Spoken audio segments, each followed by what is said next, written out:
Bonsoir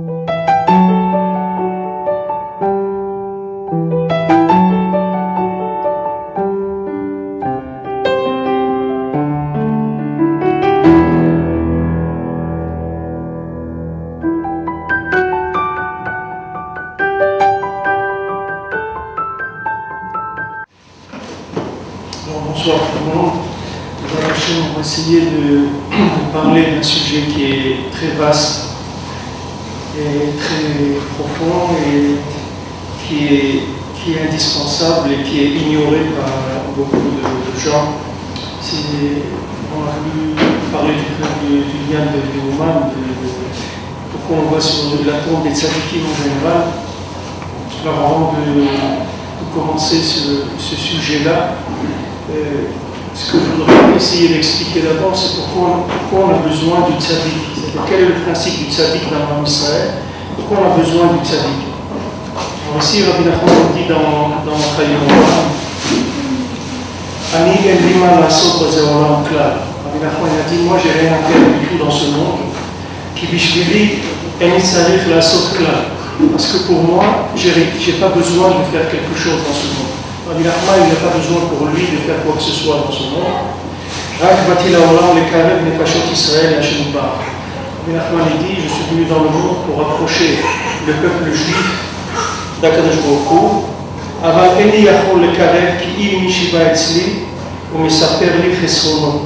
Je ne peux rapprocher que celui qui vient chez moi et qui me raconte son problème, son manque. Alors moi je peux le réparer. Donc Rabbi Nachman dit, première chose, que pour lui, il n'a pas besoin d'être dans ce monde, c'est-à-dire qu'il n'est pas venu pour lui dans ce monde. Donc quand il vient dans le monde, il est déjà complet, il n'a rien à prendre dans ce monde, et qu'il n'est venu que pour réparer le Ham Israël. Celui qui vient chez lui, il faut une condition, c'est que la personne soit consciente de son précédent, c'est-à-dire qu'il lui manque quelque chose, qu'il a un problème. À ce moment-là, qu'il en parle avec le tzaddik il peut le réparer. Donc ces différents points qui sont déterminants pour le principe du tzaddik et aussi pour le rapprochement du tzaddik. Qu'est-ce qu'on vient faire chez les tzaddikim? Pourquoi on va chez les tzaddikim? Pourquoi on a besoin des tzaddikim? Alors, en voyant, disons, l'histoire du Ham Israël et l'histoire du monde en général, on voit que Akadosh Baruch Hu, il a toujours attendu qu'il y ait un tzaddik pour pouvoir se manifester et avoir un rapport avec le monde. On voit que c'est écrit dans la Torah, et les toldot shamayim va'aretz be'Abraham, et Akadosh Baruch Hu dit, c'est-à-dire les Chachamim, ils interprètent, ils disent ne lis pas Be'Abraham, mais lis Be'Abraham. C'est-à-dire quand Abraham est venu, c'est là où le monde a pris un sens. C'est-à-dire avant l'existence d'Abraham Avinu, le monde il n'avait pas de sens. Une fois qu'Abraham Avinu est arrivé dans le monde, alors là le monde s'est solidifié dans son existence. Tant que maintenant il n'y avait pas Abraham Avinu dans le monde il était on n'était pas sûr que ça allait durer. C'est-à-dire que le monde pouvait retourner dans le néant. C'est qu'uniquement quand Abraham Avinu est venu que ça a solidifié et concrétisé la raison de la création du monde. Alors le principe du tzaddik, c'est-à-dire qu'on voit au départ Abraham Avinu, c'est que c'est l'homme qui correspond le plus à l'image que Hachem attendait d'un homme sur terre.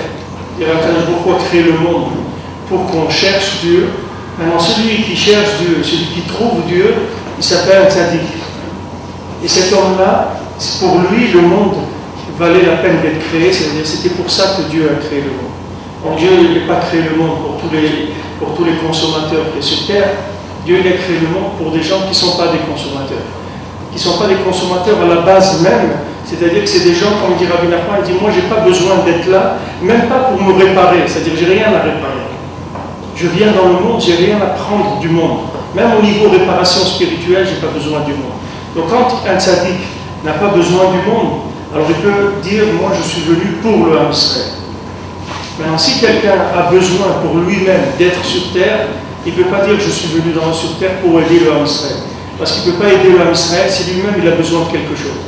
S'il a une émotion chez lui de besoin, il ne peut pas aider l'homme Israël de façon totale, c'est-à-dire être complètement transparent dans le rapport entre Hachem et l'homme Israël. Donc le tzaddik, c'est celui qui va se placer comme le Zohar dit. Le tzaddik, ce qu'on appelle tzaddik yesod olam, c'est-à-dire le tzaddik qui est pilier, base du monde, il va se passer entre l'infini et le fini. C'est-à-dire qu'il va être le joint entre Akadosh Baruch Hu et l'homme Israël et la prière en général de toute l'humanité.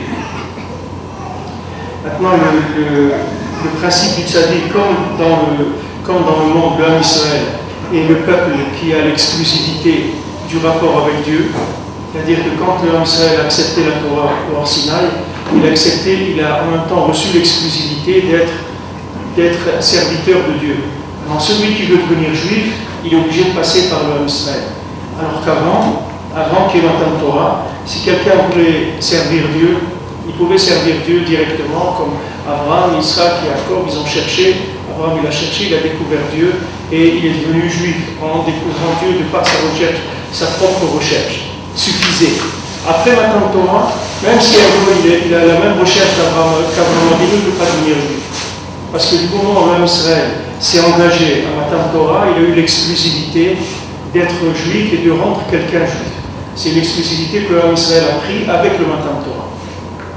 Maintenant, dans l'histoire du homme Israël, c'est le même principe, c'est-à-dire de la même manière que l'homme Israël, il est le joint entre Dieu et tous les peuples.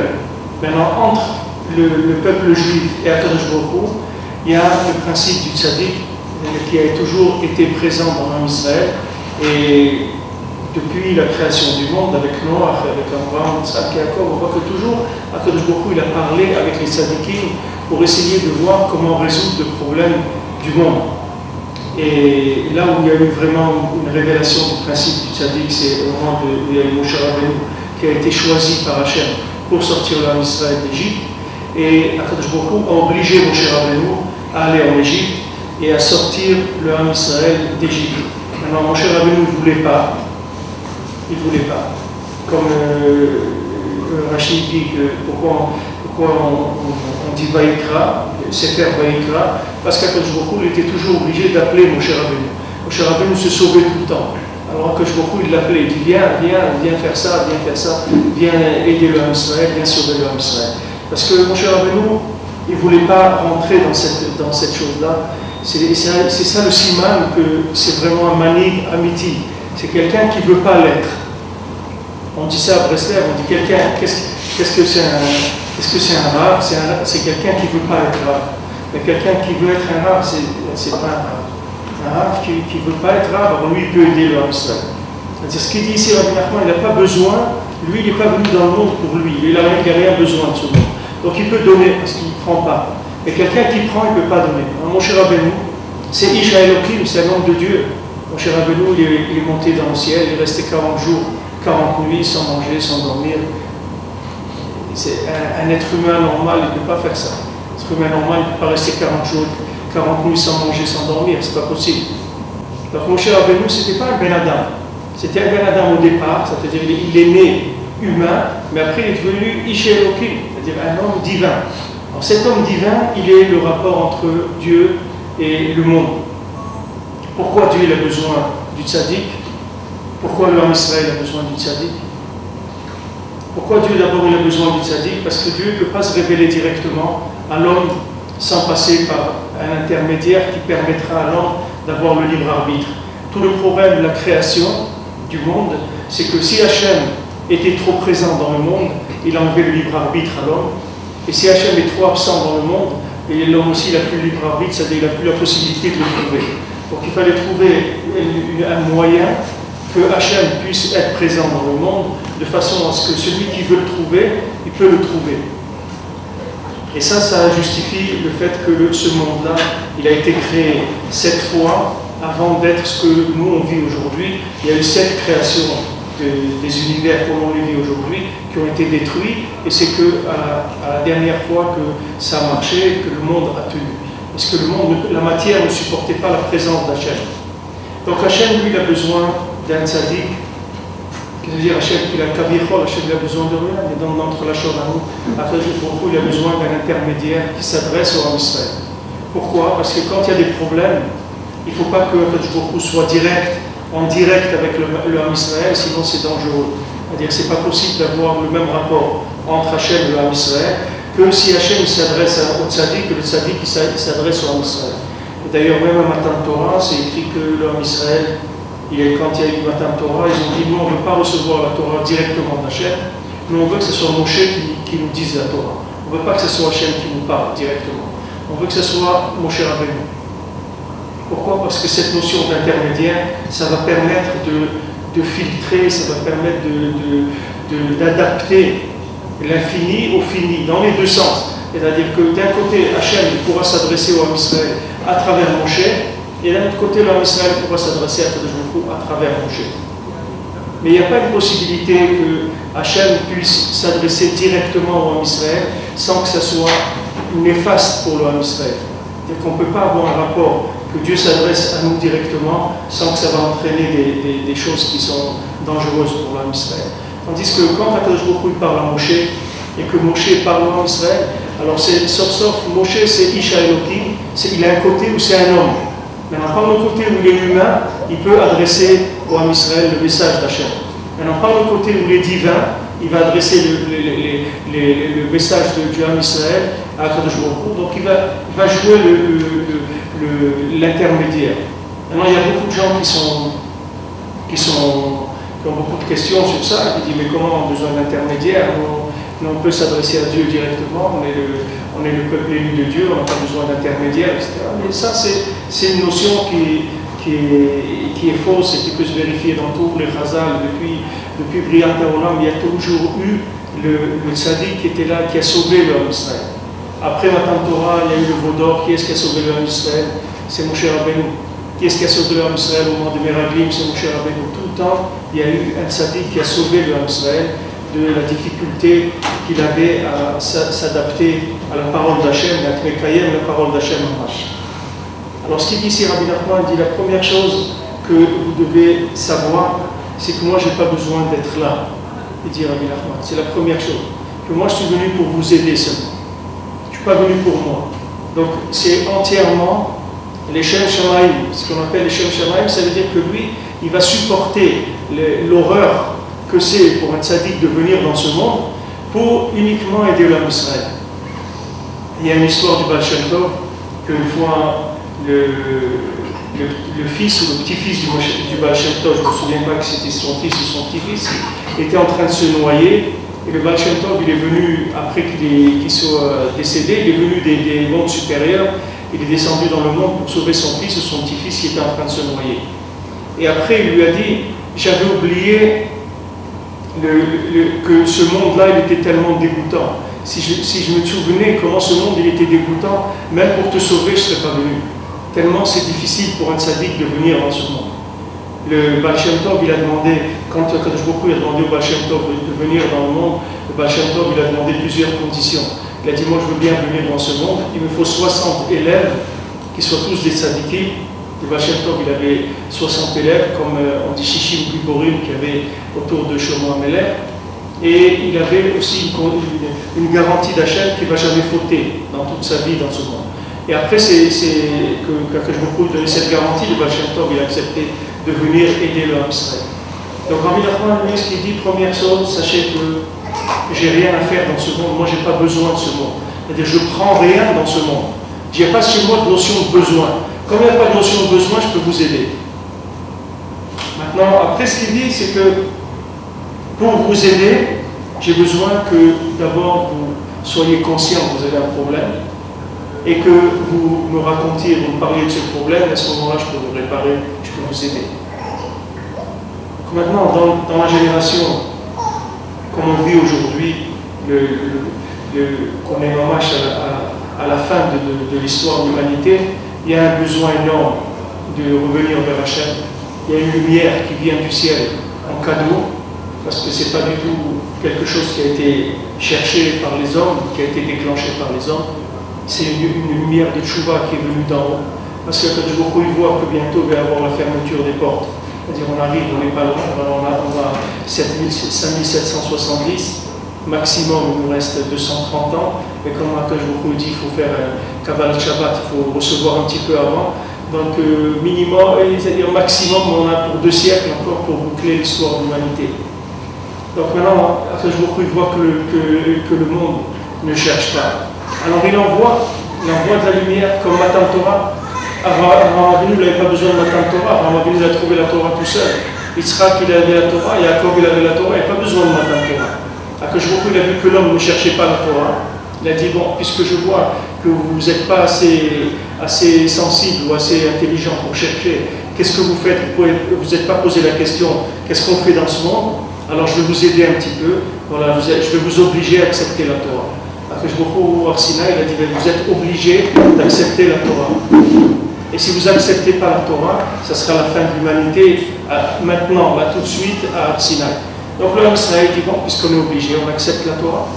Parce qu'ils n'étaient pas au niveau de savoir que la Torah, c'était quelque chose d'extraordinaire, que c'était le but même de la venue sur terre, c'était pour être Mekayem la Torah.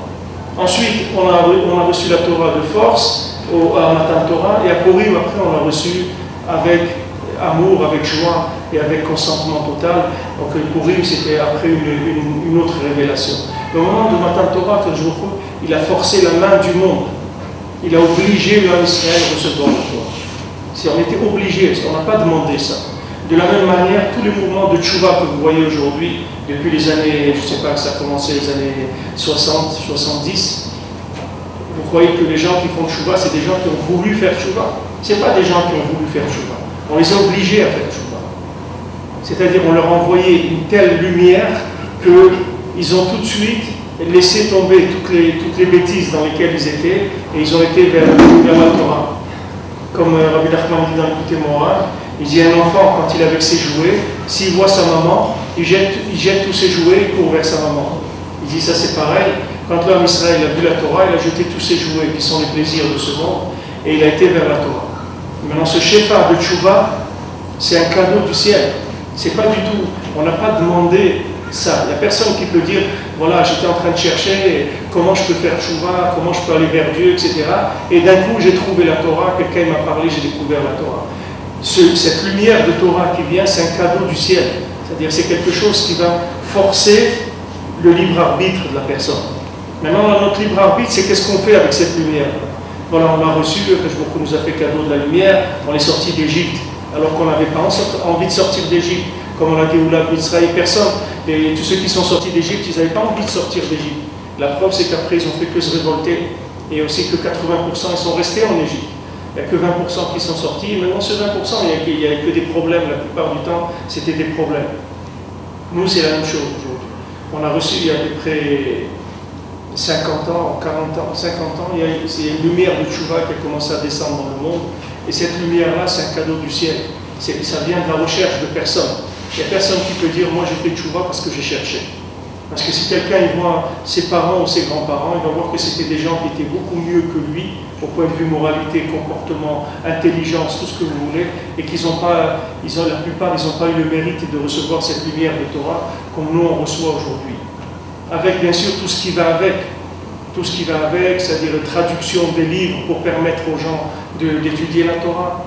Il y a 40 ans, vous demandez à quelqu'un de traduire un livre, on dit voilà, on veut une Gemara traduite, et il serait moqué de vous. Vous dites, ça veut dire une Gemara traduite.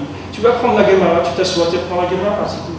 Il dit une Gemara traduite en français, en espagnol, en anglais. C'est quoi une Gemara traduite?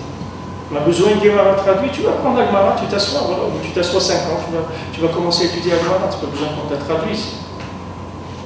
Non, la Gemara est traduite, le Chumash est traduit, la Mishnah est traduite, la Lacha est traduite, il y a des cours dans Internet, il y a des trucs comme ça.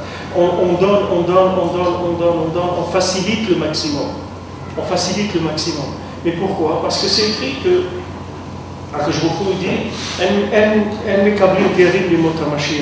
on ne va pas accepter des guéris, des convertis à l'époque de Mashiach. C'est-à-dire, quand Mashiach va se révéler, il n'y aura plus de possibilité d'aller vers la vérité. La vérité, elle va être évidente. Donc il n'y a personne qui pourra faire un effort quelconque pour venir vers la vérité. Il va y avoir une évidence. Maintenant, un mec appelé Guérim, Rabbi Nachman dit Guérim, ce n'est pas que les Guérim, mamash, des gens qui n'étaient pas juifs du tout. tout. Mais même un juif qui se comportait comme un goy, quand il vient vers la Torah, ça s'appelle un guerre aussi. Ça s'appelle quelqu'un qui se convertit puisque c'est un nouveau mode de vie. C'est vrai que quelque part, dans sa racine, il est juif, mais dans son comportement, dans son interprétation de la vie, il n'est pas juif du tout, c'est parce que c'est du tout le judaïsme. Donc c'est comme un guerre, c'est le même principe. C'est-à-dire que plus on s'approche de la fin, et plus Akadosh Baruch Hu, il va enlever le libre arbitre aux hommes en envoyant une lumière de plus en plus forte dans le monde qui va faire que les gens les plus éloignés, ils vont commencer à ressentir qu'ils sont dans l'erreur. Ils vont revenir vers la Torah. Bien sûr, le salaire il va être en conséquence, c'est-à-dire que plus on s'approche de la fin, et moins on pourra demander un salaire pour la tchouva, parce que notre tchouva aura été complètement provoquée par en haut. Maintenant, nous, de quoi on peut profiter maintenant que Mamash, on est dans des générations où c'est merveilleux, parce qu'on se trouve presque à la fin, mais ce n'est pas la fin.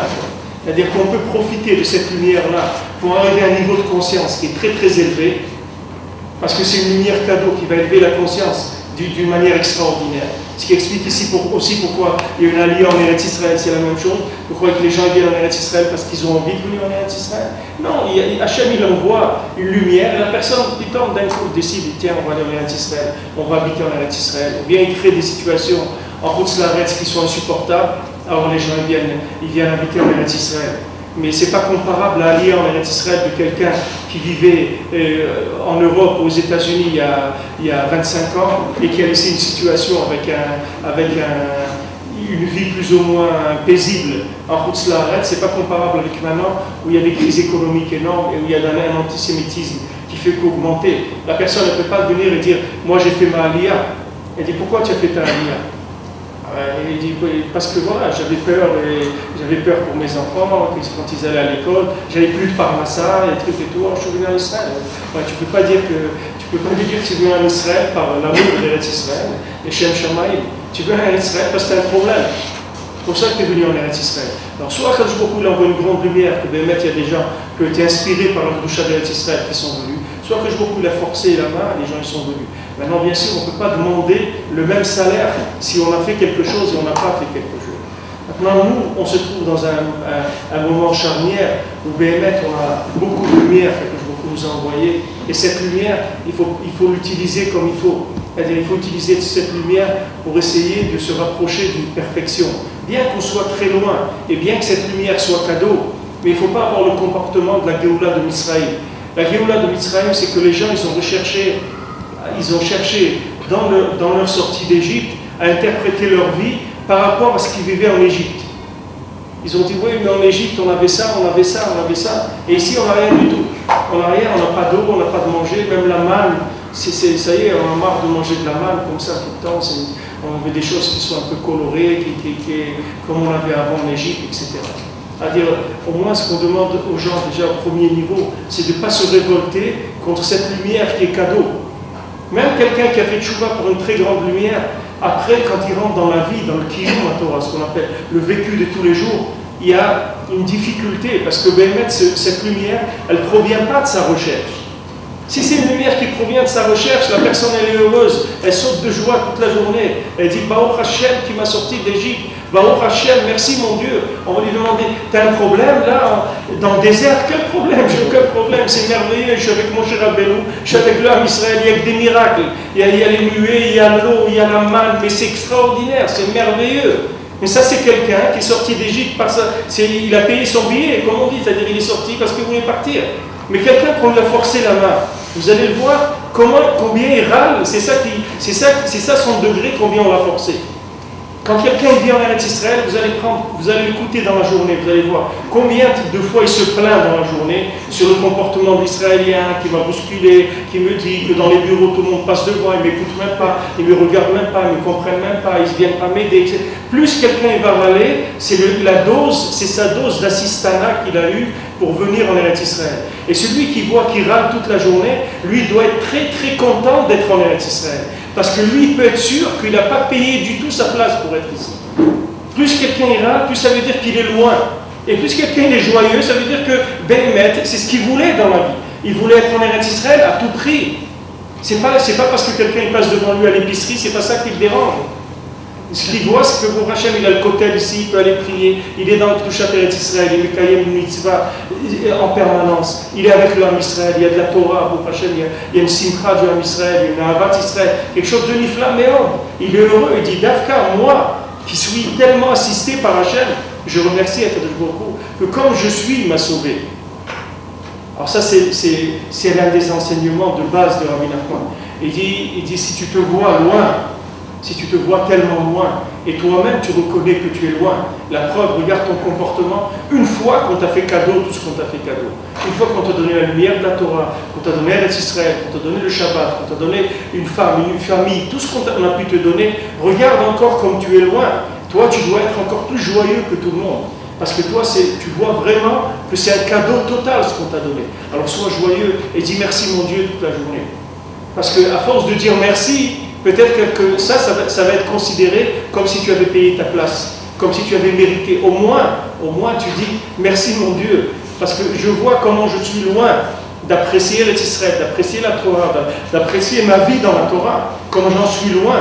Je te remercie que malgré cet éloignement, tu m'as fait cadeau ça. Mais ça, il faut quelqu'un qui voit d'un autre angle pour pouvoir vous dire ça. Si quelqu'un est avec vous dans le problème, il ne peut pas vous dire ça. Si quelqu'un vit le problème avec vous, vous allez râler, lui va râler avec vous, il va entretenir, il va vous dire « Ouais, c'est vrai, moi aussi, j'ai ça, des trucs, etc. » Non, jamais on va s'en sortir. Il faut quelqu'un qui soit en dehors du problème pour vous aider. C'est pour ça que Rabbi Nachman a dit « Moi, je ne rentre pas dans ton problème. Moi, je n'ai pas besoin d'être ici. Ça veut dire j'ai aucun manque. J'ai besoin de rien de ce monde, donc moi je peux t'aider. Moi je peux te dire exactement où tu te trouves et je peux t'aider. Maintenant toi, il faut qu'au moins tu reconnaisses ton manque, que tu saches au moins où tu es. Tu as au moins l'honnêteté de savoir qui tu es, de dire, et bon, c'est vrai, comment je suis en Eretz Israël, comment j'oublie que je suis en Eretz Israël. Des fois il passe plusieurs jours, je ne me suis même pas rappelé que je vis en Eretz Israël. Tellement occupé dans des choses, comment j'ai oublié ça? Comment je peux oublier un tel cadeau? Et ça, cette prise de conscience du manque, c'est ça qui va faire la recherche du tzaddik. Quand quelqu'un il va voir qu'il est tellement loin de ce qu'on lui a fait cadeau, alors il va se mettre en marche vers une recherche et dire attends, mais je vois qui je suis, je vois ce que Hachem m'a donné, mais c'est trop beau, c'est trop grand. Donc il faut que je cherche à m'arranger, il faut que je cherche à être, comme on dit, et noblesse oblige, il faut que j'essaie de m'arranger un petit peu. Je ne peux pas être que assisté par la providence divine sans arrêt. Au moins que je participe, je fasse quelque chose. Alors il va se mettre à chercher. Alors quand il va se mettre à chercher, il va trouver le tzaddik. Le tzaddik, qu'est-ce qu'il va faire? Le tzaddik, il va lui mettre en place les éléments qu'il faut pour qu'il sache d'où il vient, pour qu'il sache comment, par rapport à l'endroit où il se trouve, comment progresser vers Dieu. Il y a énormément d'erreurs que quelqu'un qui sort prématurément d'Égypte, il va faire, parce que justement, comme il est prématuré, il ne sait pas du tout. Au début, il n'est pas conscient que c'est un cadeau de Dieu. Maintenant, quand il va voir qu'il est tellement loin de vivre en rapport avec cette lumière-là, alors il va se dire, c'est vraiment un cadeau. Si j'ai reçu ce cadeau-là, il faut que j'essaye de m'améliorer. Alors comment je vais faire? Je vais aller chez quelqu'un que lui, il est béhémètre parfait, c'est-à-dire que lui, il ne reçoit aucun cadeau de Dieu. Les tzadikim, ils ne veulent pas de cadeau de Dieu. Ils ne prennent pas de cadeau. Ils n'ont pas besoin du tout de cadeau. Ce qu'ils ont dans ce monde, ils le payent. Yaakov Avinu ne voulait rien, ne voulait pas de cadeau. Pas qu'Hachem lui fasse des cadeaux. Nous, c'est le contraire. Nous, on ne veut que des cadeaux. Et on ne peut pas vivre sans cadeaux. On a besoin de cadeaux tout le temps. Que je vous donne des chassadim, de la bonté sans arrêt, de la miséricorde sans arrêt. Et nous, on n'avance que avec ça. Mais il faut le savoir, il faut être conscient de ça. Est-ce que quelqu'un croit qu'il s'est rapproché de la Torah, ou est venu en Eretz Israël par sa propre initiative, il va être complètement déphasé par rapport à sa vie et il va arriver à un moment où il ne comprend pas sa vie. Il va vivre des paradoxes qu'il n'arrive pas à gérer. Il va dire comment je peux vivre en Eretz Israël et être comme ça? Comment je peux être dans la Torah et être comme ça? Comment je peux étudier plusieurs heures et après je me comporte comme ça? Il va avoir des paradoxes tout le temps. Mais une fois qu'on vous a dit comment ça marche, il n'y a plus de paradoxe. C'est le contraire. C'est pas comment je peux étudier la Torah, être comme ça. C'est comment je suis comme ça. Et quand Dieu m'a donné la possibilité de rentrer dans une synagogue, d'étudier la Torah, d'être en Eretz Israël, de fonder un foyer juif, etc. C'est le contraire, complètement. Mais pour vous dire ça, il faut que quelqu'un soit en dehors, qui ne vive pas le problème. Ça, c'est le principe du tzaddik. Le tzaddik, il est en dehors du problème. Il n'est pas dans le problème. Alors lui peut vous aider, Béhémet. Lui peut aider l'homme, Béhémet, parce que lui, il n'a aucun problème de ce monde. Il n'a jamais goûté au plaisir de ce monde, ni à la matière, il n'a rien à voir avec ce monde. Lui, quand il vient, il vous parle, il connaît votre âme, il sait d'où vous venez, il sait qu'est-ce que vous avez passé, pas que dans cette vie-là, mais dans toutes les vies antérieures. Et lui, il va vous donner un chemin qui va permettre à chacun de trouver et de remonter vers son origine, s'il le veut. Maintenant, même cette lumière qu'on a reçue cadeau, si on fait ce qu'il faut et on travaille, on peut arriver à ce que ce soit à nous mamash, et qu'après le cadeau qu'on a reçu au début, on le paye mamash. Comment? Par les efforts qu'on va faire à partir de ce point de départ. C'est vrai qu'on nous a fait cadeau quand quelqu'un qui donne un investissement à quelqu'un, lui fait cadeau l'investissement de base, mais après lui va travailler pour développer ce capital. Et à un moment, il aura même la possibilité de rembourser ce qui lui a été donné au départ, c'est-à-dire de mériter a posteriori la lumière qu'on lui a donnée au départ. C'était tout le problème de la sortie d'Égypte, de vivre ce paradoxe-là, et c'est le même problème de la Géoula aujourd'hui. Maintenant, Rabbi Nachman, il est venu sur Terre il y a à peu près 2 siècles qu'il est venu. Il est venu à un moment où a commencé la dernière phase de la Géoula, c'est-à-dire la préparation finale du Ham Israël pour la Géoula.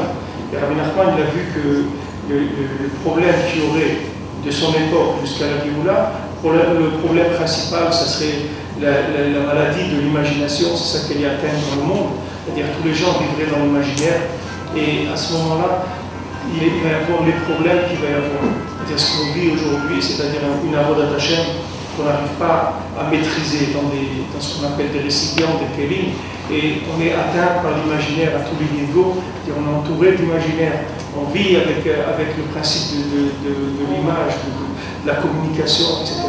Alors que Béhémet, les gens aujourd'hui ne communiquent pas. On est arrivé par la technologie au plus grand niveau de communication qu'il y a jamais eu dans le monde, mais les individus ne communiquent pas du tout aujourd'hui. Il y a des problèmes de communication très très grands. Les gens ne savent pas s'exprimer, les gens ne savent pas écouter, il y a des problèmes énormes. C'est des âmes qui sont complètement isolées.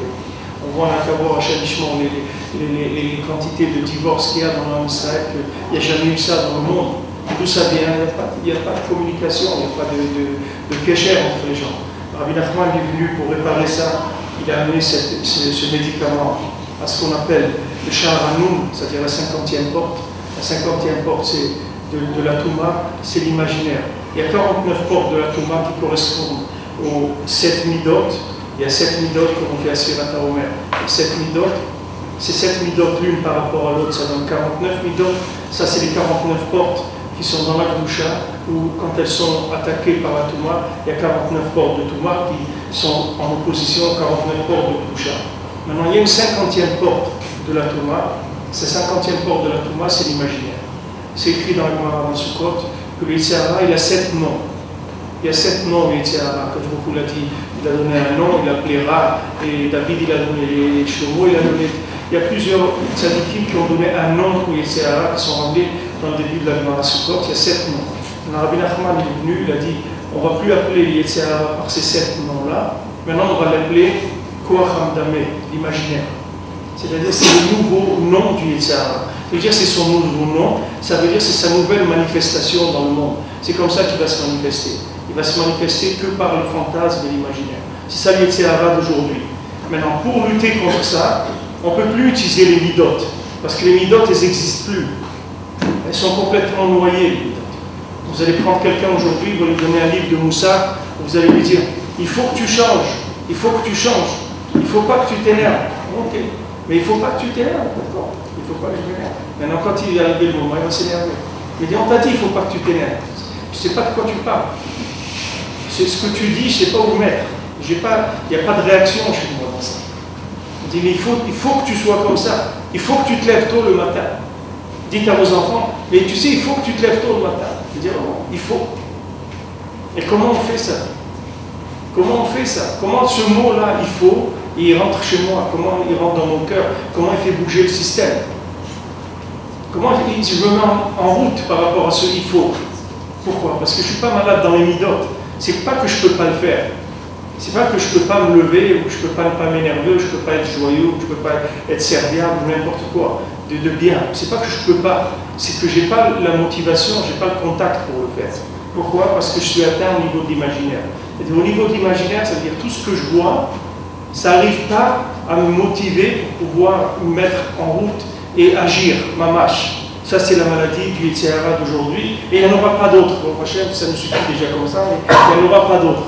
Jusqu'à la Mashiach, ça sera que l'imaginaire. Il n'y aura pas d'autre chose. Rabbi Nachman, il est venu pour guérir ça. Déjà, Moshe Rabbeinu, il a travaillé sur ça. Parce que c'est écrit que Moshe Rabbeinu, il est enterré, c'est Har Nevo.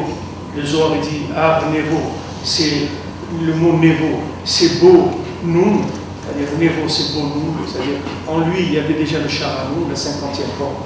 Mais Rabbi Nachman, son nom, c'est Moach Noun. Nachman, le mot Nachman, c'est Moach Noun. Lui, c'est le cerveau de la 50e porte. C'est-à-dire, c'est sa spécialité. C'est un médecin de la 50e porte. C'est le médecin qui connaît par cœur la 50e porte. Il sait exactement comment ça marche. Quelqu'un qui est atteint de la maladie de la 50e porte, il sait exactement comment il va réagir. Donc il va donner des réfouates, il va donner des médicaments qui correspondent à cette maladie-là. Maintenant, si on veut appliquer des remèdes qui sont des remèdes des 49 portes, ça ne marche pas dans la 50e. Ça ne marche pas. Parce que la 50e, c'est quelque chose de spécial. Ce n'est pas quelque chose qu'on a déjà vu. Ce n'est pas du déjà vu. C'est quelque chose d'entièrement nouveau. Ça ne s'est jamais vu. Ce qui se passe aujourd'hui dans l'Am Israël, ça ne s'est jamais vu. On n'a jamais vu ça. On n'a pas de traces dans les dossiers, ni à 20 ans, ni à 30 ans, ni à 50 ans. Donc on ne peut pas aller chercher dans du référentiel, dans des choses qui ont déjà existé, ça n'existe pas. Autant que la tchouva qui est aujourd'hui, elle n'a jamais existé, autant que la maladie de l'imaginaire qui est aujourd'hui, elle n'a jamais existé dans le monde. Donc pendant tout ce que vous pouvez amener comme traitement, qui sont des traitements de toutes les maladies qu'il y avait antérieures, aujourd'hui ça ne marche pas. Alors maintenant, quand les gens ils sont encore un petit peu forts, ils ont un peu de midot à l'intérieur, alors ils vont arriver à faire des efforts énormes pour arriver à un petit résultat. Mais quand les gens ils n'ont même pas la force de faire semblant pour arriver à faire quelque chose, alors ils font rien du tout. Ils ne peuvent pas. Alors d'un côté, ils ont une lumière extraordinaire qui voit que c'est la Torah, que c'est vrai, que c'est beau, et ils ont envie de la vivre. Ils veulent vivre cette Torah, ils veulent en profiter, mais ils n'arrivent pas. Ils n'arrivent pas à s'engager, ils n'arrivent pas à pratiquer la Torah. Vous avez aujourd'hui des milliers de jeunes, c'est un fléau, des milliers de jeunes dans toutes les villes orthodoxes, des jeunes qui quittent la Torah. Des milliers, pas 10 ou 20, c'est un fléau, c'est des milliers de gens. Pourquoi? Parce que la transmission de la Torah, elle se fait selon quelqu'un qui est atteint par la maladie du Yetzer Hara, qui dit 49 portes, c'est-à-dire un de ces 7 noms du Yetzer Hara. Mais les 7 noms du Yetzer Hara, ils n'existent plus aujourd'hui. C'est plus celui-là qu'il faut, c'est pas ce remède-là. Aujourd'hui, c'est l'imaginaire. Donc il faut lutter contre l'imaginaire. Pour lutter contre l'imaginaire, Rabbi Nachman, il a amené tous les médicaments qu'il fallait. Et il n'y en a pas beaucoup. C'est-à-dire qu'il n'y a pas besoin de beaucoup de médicaments. Il n'y a pas besoin de porter des choses avec soi. C'est ce qu'il a amené comme remède à l'imaginaire, il n'y a pas beaucoup de choses. Pratiquement, ça ne représente pas beaucoup de choses. Et c'est très puissant et ça marche. Il y a des gens qui ont employé ces remèdes-là, ils ont vu que ça marchait. Maintenant, parmi je ne vais pas rentrer dans les remèdes encore de pratique que Rabbi Nachman a donné, à part de parler d'un des remèdes qui est le kever de Rabbi Nachman lui-même. C'est-à-dire en quoi le kever de Rabbi Nachman, ça va aider chacun à avancer et à se trouver. Au nombre des années, ça fait la première fois que j'étais à Oman, c'est à peu près 30 ans aujourd'hui. Donc on a vu beaucoup de choses qui se sont passées dans les voyages à Oman et beaucoup de gens qui ont eu pour Hachem des yeshuot, des délivrances dans beaucoup de domaines. C'est-à-dire des gens qui sont venus pour la refoua, pour Hachem, il y a eu des centaines et des centaines de miracles de refoua, des gens qui sont venus pour la parnassa, des gens qui sont venus pour se marier, des gens qui sont venus pour des enfants. Ça, pour Hachem, il y a des centaines de miracles qui ont lieu là-dessus. Il y a des livres entiers qui sont écrits de gens qui ont raconté ces miracles-là. Mais disons que ça, c'est le côté extérieur du mal. C'est c'est le côté un peu consommation par rapport au tzaddik, c'est-à-dire on a un problème, on a besoin de se marier, on a besoin d'un enfant, on a besoin de parnassa, on a besoin de refoua. Bon, on cherche comment on va s'en sortir. On dit voilà, regarde, pourquoi tu ne vas pas au mal, moi j'ai été, etc., ça a marché. Donc, on y va aussi. Bon, on va chercher ça. Et bon, prochain, dans la plupart des cas, ça a marché, que les gens ils ont eu ce qu'ils sont venus chercher. Mais la dimension du mal, elle n'est pas que à ce niveau-là. Bien que ça, c'est déjà merveilleux. Il y a des centaines d'histoires, mais disons dans les plus récentes que je me souviens, que j'ai vues, c'est un jeune baro, il y a 2 ans, il voulait se marier absolument avant l'âge de 18 ans. Donc il est arrivé sur la tombe de Rabbi Nachman, il allait avoir 18 ans, je connais chez Loul, il est arrivé sur la tombe de Rabbi Nachman à Shavuot, avant Elul, donc quelques mois avant qu'il ait 18 ans. Il était sur la tombe de Rabbi Nachman, et jour et nuit, il pleurait sur la tombe de Rabbi Nachman et demandait, moi je veux me marier avant 18 ans, je veux me marier avant 18 ans. Même le Shabbat, il était sur la tombe et il pleurait, et il a fait Tanit Dibour tout le temps qu'il était là-bas, il ne parlait pas. Il faisait que prier et pleurer sur la tombe et demander à Rabbi Nachman, aide-moi, je veux me marier avant 18 ans. Maintenant, il y a quelqu'un qui l'a vu pleurer comme ça, le Motsecha, il a dit, j'ai vu que tu pleurais beaucoup sur la tombe de Rabbi Nachman, il dit qu'il était un problème, quelque chose. Il voulait parler avec lui, un petit jeune comme ça, de 17 ans. Alors il dit, non, voilà, je veux me marier avant 18 ans, je veux avoir 18 ans, je connais chez nous. Il lui dit, quand tout ce que tu pleurais là, c'est pour te marier. Il dit, oui, c'est pour ça. Il dit, regarde, moi j'ai une fille, je te donne ma fille, Mazal Tov. L'affaire, elle est réglée. Sur le Tsioun lui-même, c'est-à-dire, il dit, à la Macom, c'était réglé, il est rentré. Et bon, avant, j'étais au mariage, avant, je connais chez nous, il s'est marié. Maintenant, des histoires comme ça, il y en a des centaines, de zibour, de tfila, de tout, des gens qui ont besoin de parler, tout, il y a des centaines de cas. Mais ça, ce n'est pas le but le profond du kever de Rabbi Nachman. Le kever de Rabbi Nachman, c'est que ce qu'on va chercher sur la tombe de Rabbi Nachman, c'est un contact conscient avec notre âme. C'est ça qu'on va chercher sur la tombe de Rabbi Nachman. C'est-à-dire, ce qu'on veut, c'est être conscient qu'on a une âme. On veut que notre âme se manifeste et qu'on ait un contact avec notre âme. C'est ça qu'on va chercher chez Rabbi Nachman. Quand on a reçu une lumière qui nous a ramené vers la tchouva, c'est pas réel chez nous. C'est-à-dire qu'on n'a pas une vie qui est réelle. Parce que c'est quelque chose qui a été envoyé d'en haut. Donc quand on a accusé cette lumière, on a été ébloui par cette lumière.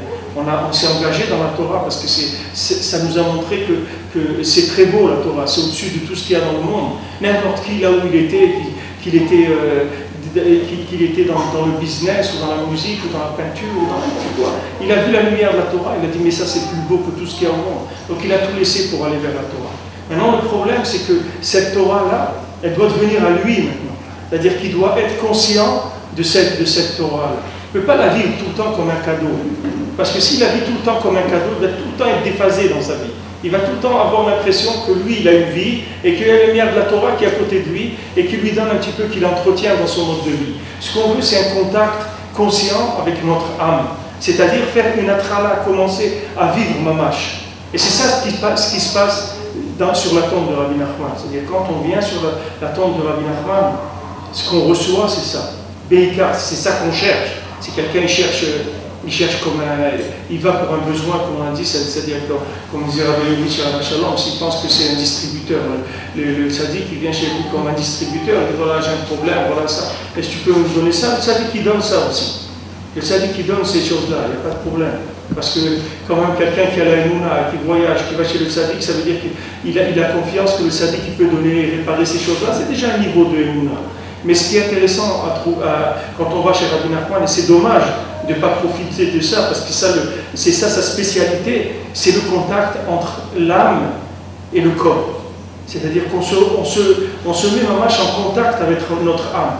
On commence à vivre avec notre âme, elle se manifeste. C'est-à-dire on prend conscience qu'on est animé d'une énergie spirituelle qui est nous-mêmes. Ce n'est pas quelqu'un d'autre, c'est nous-mêmes. On se rend compte que nous-mêmes, on est spirituel, que dans notre corps, on a une âme qui est derrière cette chair.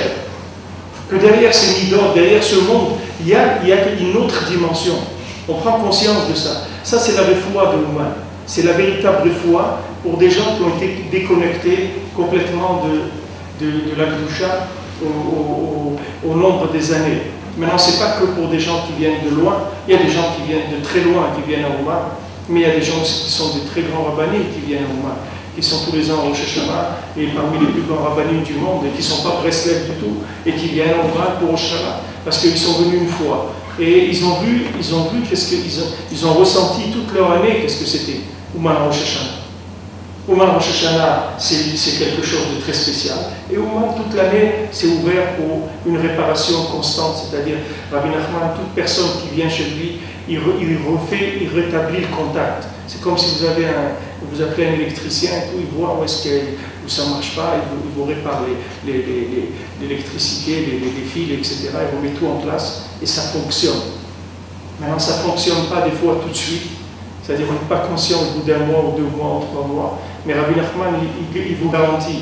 Il dit, celui qui vient sur ma tombe, je ne le laisse pas tranquille, c'est fini. Même s'il ne veut plus, je vais l'arranger quand même. Même malgré lui. Même quelqu'un qui a été au mal, et Chazi Shalom après, il a regretté, et qui dit, mais qu'est-ce que j'ai fait, etc. Je vais faire ça, voilà. Regarde maintenant comment je suis. Avant, j'avais une conscience beaucoup plus faible, etc. Même comme ça, il ne peut plus rien faire, il ne peut plus retourner en arrière. Et ça aussi, je l'ai vu. J'ai vu des gens qui sont venus en Oman et qui étaient religieux. Et qu'après Oman, ils ont quitté la religion, ils sont tombés. Et après, ils sont revenus, ils m'ont dit, c'est impossible. La vie devient impossible. On ne peut plus vivre. Là où on va, et il m'a raconté, quelqu'un que je connais de très près, il m'a dit, là où tu vas, dans les endroits les plus loin, il est là. Il est partout, c'est fini. C'est-à-dire, tu ne peux plus, tu es obligé de revenir. Tu ne peux plus, la vie, elle est insupportable. Parce qu'il a pris un engagement, il a pris un engagement avec notre âme. Maintenant, si après qu'on ait été, le corps il a commencé à faire des folies, la personne elle commence à faire n'importe quoi, Rabbi Nachman, lui, son engagement, il va jusqu'au bout. Il n'y a aucun problème. La Refoua, il a dit que celui qui vient chez lui et qui fait cette chose simple, là, ce tikkun klali, cette pièce à la tzedaka, c'est quelque chose de très simple, lui s'engage à le guérir. Et Rabbi Nachman, il dit, moi, je n'ai jamais laissé quelqu'un. C'est-à-dire, il n'y a pas un patient qui est sorti de chez moi qui n'a pas guéri. Ça n'existe pas. Il n'y a pas de rejet, ça n'existe pas chez lui. Celui qui vient, il lui garantit qu'il le guérit. Dans ce monde, et dans le monde futur, s'il y a des trop gros problèmes qu'on ne peut pas résorber dans une vie, il y a des fois des problèmes qu'une vie, ça ne suffit pas pour les résoudre. Parce que malheureusement, comme on est là, on vient d'une vie on n'a pas vécu que les quelques années qu'on est là. On est tous des Gilgoulim, comme il dit, il n'y a pas de Neshamot Khadashot. C'est-à-dire, tous ceux qu'on est là actuellement, on est tous des gens qui ont vécu plusieurs fois pour être gentils. Comme Rabbi Nachman a dit une fois à quelqu'un, il dit, c'est dans combien de cimetières tu t'es couché, toi, déjà? C'est combien de fois tu as été enterré, déjà? Des vies et des vies et des vies, il essaye à chaque fois, il revient, il essaye de s'arranger, il revient. Mais Rabbi Nachman, ça aussi, il le promet. Il dit, celui qui vient chez moi, c'est Tachana Sophie, tout le monde descend, il ne revient plus ici, c'est fini. Celui qui a été dans sa vie une fois au moins, plus jamais revient dans ce monde. Ça, c'est une garantie, ce que Rabbi Nachman dit. Il n'y a plus de retour dans le Gilgoul. Il n'y a plus de principe de Gilgoul, il est terminé. Jusqu'à Ouman, on parle de Gilgoul, après Ouman, le Gilgoul est terminé, on ne revient plus dans ce monde. Et Rabbi Nathan, qui savait cette chose-là, et qui a dit, et Rabbi Nathan, il a dit, même si je sais que je suis dans le monde futur et que je ne vais pas revenir en Gilgoul, mais si jamais on me promet que dans ce monde-là, je vais pouvoir aller à Ouman une fois faire un tikkun klali, je reviens dans ce monde rien que pour ça. Je reviens dans ce monde pour avoir la possibilité de faire un tikkun klali à Ouman une fois dans ma vie. Et je me souviens quand j'étais Bacho, quand j'ai commencé à être à Breslev, ici à Yerushalayim, il y a un Breslever qui m'a raconté, aujourd'hui c'est le beau-père de mon fils, il m'a raconté à l'époque, il m'avait dit, tu sais, dans le Olam Haba, quelqu'un qui a fait un tikkun klali à Ouman de plus qu'un autre, ils ne pourront pas habiter dans le même endroit dans le Olam Haba. Il sera dans un monde qui est complètement un autre monde par rapport à lui. Un tikkun klali à Ouman. Maintenant, aujourd'hui, on vit dans un monde qui est matériel. Dans ce monde matériel, en plus, on est aveugle complètement. La preuve qu'on est aveugle, c'est regarder les cadeaux qu'Hachem nous fait et qu'on n'arrive pas à apprécier. Et des fois, la personne, ça agace, ça énerve, parce que dit tellement on me fait de bien, mais je voudrais tellement rendre un petit peu à Hachem ce bien qu'il me fait. Je voudrais un petit peu progresser, un petit peu, juste un petit peu. On n'arrive pas. Et on reçoit tellement de cadeaux, des fois on voudrait dire à Hachem, voilà, parce que pour tous ces cadeaux-là, maintenant je vais faire un effort, voilà, je te dis pendant une semaine, je vais faire ça, ou je vais plus faire cette chose-là, ou je vais me mettre à faire ça. Et quand il le dit, il est sincère, et 2 heures après, 2 minutes après, il tombe. C'est pas 2 heures après, 2 minutes après, son engagement, il est parti déjà. On n'a pas la force de vivre ces engagements-là. Et ça énerve, la personne à la fin, elle devient amère. Tellement par rapport à Hachem, j'aimerais tellement être au moins honnête par rapport à ce que je reçois, j'arrive pas. Alors Rabbi Nachman dit, t'inquiète pas que tu n'arrives pas. Parce que je suis là pour ça. Rabbi Nachman, il est venu pour ça. Il est venu pour traiter ces problèmes. Comme matériellement des maladies nouvelles, il y a des maladies nouvelles à Shemishmor dans l'Olam qui n'existaient pas avant. Maintenant, il y a de la recherche, qu'on arrive à plus ou moins les résorber complètement ou à moitié. Il y a des efforts qui sont faits pour essayer de trouver des remèdes à ces maladies. Maintenant, Rabbi Nachman dit, quand maintenant il est venu, lui il n'est pas venu gratuitement. S'il est venu sans avoir besoin de venir, ça veut dire qu'il est venu, comme on dit, en tant qu'intervenant. Il n'est pas venu parce qu'il avait besoin de quelque chose. Il n'est pas venu en tant que consommateur, il est venu en tant qu'intervenant sur un problème grave du Ham Israël. Maintenant, le problème grave qui allait atteindre le Ham Israël, c'est cette maladie de l'imagination. Cette maladie de l'imagination, c'est la déconnexion entre la réalité et le vécu de la réalité. Les gens, ils n'arrivent pas à vivre même leur conviction. C'est-à-dire ce que l'individu il est sûr. Il dit, mais est-ce que tu es d'accord que c'est ça qu'il faut faire? Il dit 100%. Alors fais-le. Il dit, j'arrive pas. J'arrive pas. Il dit, mais si tu n'arrives pas, ça veut dire que tu ne crois pas que c'est vrai. Il dit, non, je te promets, je suis sûr que c'est vrai. J'ai vu, c'est beau, c'est extraordinaire, c'est ça qu'il faut faire. J'arrive pas à le faire. Alors Rabbi Nachman est venu pour ça. Il est venu pour traiter ce problème-là, et c'est ce problème qu'il va y avoir. Maintenant, il va grandir de plus en plus. Là, on voit déjà que le problème, que la maladie, elle est bien installée dans le monde, mais ça va aller de pire en pire dans le monde. Cette maladie-là, elle va en augmentant. Pourquoi? Pour que les gens aillent chercher. Parce qu'une fois qu'Hachem a fait cadeau la lumière, il faut que la personne elle se mette en route pour appliquer les conséquences de cette lumière-là. Quand on est sorti d'Égypte, il fallait arriver jusqu'en Eretz Israël. C'était ça le but. Et alors il fallait gérer toutes les révoltes qu'il y avait au milieu pour, en fin de compte, atteindre le but qui était de rentrer en Eretz Israël. Mais ça, il fallait y arriver. Il fallait quelqu'un qui soit capable d'amener un révolté, malgré lui, de l'amener en Eretz Israël. À part toute la lumière qu'on a reçue en Égypte pour décider de sortir d'Égypte. Il fallait après assumer ce qu'on dit du service après-vente. Il fallait après, pendant toutes les périodes du désert, entretenir le Ham Israël de manière que, au moins, leurs enfants, s'ils ne sont pas arrivés, au moins que les enfants, ils arrivent à entrer en Eretz Israël. C'est-à-dire arriver au Maasé, que je attendais au départ qu'il y a eu d'Égypte. Pour nous, c'est exactement la même chose. On est sortis tous, inconditionnellement. Personne ne peut dire qu'il a fait tchouva par ses efforts à lui. Ça n'existe pas. Si quelqu'un dit ça, c'est qu'il se trompe complètement. Ça n'existe pas. Tout le monde a fait tchouva, tout le monde est revenu vers Hachem, tout le monde s'est mis à étudier la Torah par une grande lumière, très très grande lumière, qui est venue tellement grande qu'elle a brûlé toutes les bêtises qu'il pouvait y avoir dans ce monde. Alors il s'est mis en route, il a dit, bon, c'est comme ça, je prends mon baluchon, je quitte l'Égypte, et je suis Moshe Rabbeinu, je vais vers Eretz Israël. Mais il faut arriver à concrétiser ça, arriver mamash en Eretz Israël. Comment je vais arriver en Eretz Israël mamash, c'est-à-dire à la prina d'Eretz Israël mamash, c'est-à-dire vivre, être conscient, vivre cette lumière-là, qu'elle devienne à moi mamash. Ça, il faut qu'il y ait un contact qui se fasse entre le corps qui s'appelle l'imaginaire, qui est le corps du cerveau, c'est l'imaginaire, et la neshama. C'est-à-dire que la neshama, elle arrive à aller au-delà de toutes les bêtises qu'il peut y avoir dans l'imagination, pour nettoyer l'imaginaire et commencer à ce que l'imaginaire soit soumis à l'âme, et donc la personne se met à fonctionner dans la Torah, dans la joie, avec un engagement conscient et joyeux, Béhémet. Ça, c'est la ségoula profonde qu'il y a dans la tombe de Rabbi Nachman. On peut pas, c'est-à-dire on n'a pas le temps matériellement, pas le temps de développer comment ça fonctionne, mais techniquement aussi, ça peut s'expliquer aussi très très bien comment ça fonctionne. C'est-à-dire qu'est-ce que c'est le tzaddik, qu'est-ce que c'est la tombe du tzaddik, pourquoi Rabbi Nachman est enterré à Ouman, il n'est pas enterré à Razetim, pourquoi toutes ces choses-là. Techniquement, toutes ces choses-là, elles ont aussi leur explication. Harry, on continue un petit peu, moi en tout cas, bien sûr. Ouais. Donc, on a les clés, hein. Hein? Pas de problème. Tout marche.